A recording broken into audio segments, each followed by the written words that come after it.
Projet dia hoe antso fanairana ny amin'ny hoe ahoana ny zonona manana fahasembanana sy ny sahirana fivezivezena amin'ny fampiasana ireny taxi be ireny.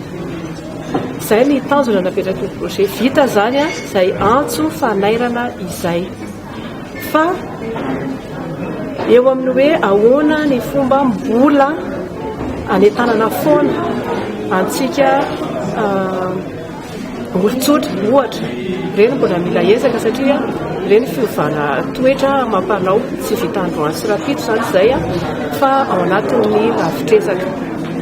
Ny mbola tokony atao ihany koa dia ny fampahafantarana an'ireo tokony hampiasa azy, izany hoe ny resevera sy ny sofera ary ny olona manana fahasembanana an'ilay atao hoe nisy asa travaux pilote natao zany dia misy fomba fampiasana an'ireny travaux pilote ireny izay mbola tokony anaovana fanentanana an'ireo mbola resako teo amin'ny eo. Izay ngamba ny azo lazaina fa ny asa rehetra izay tokony natao tao anatin'ny projet zany dia vita daholo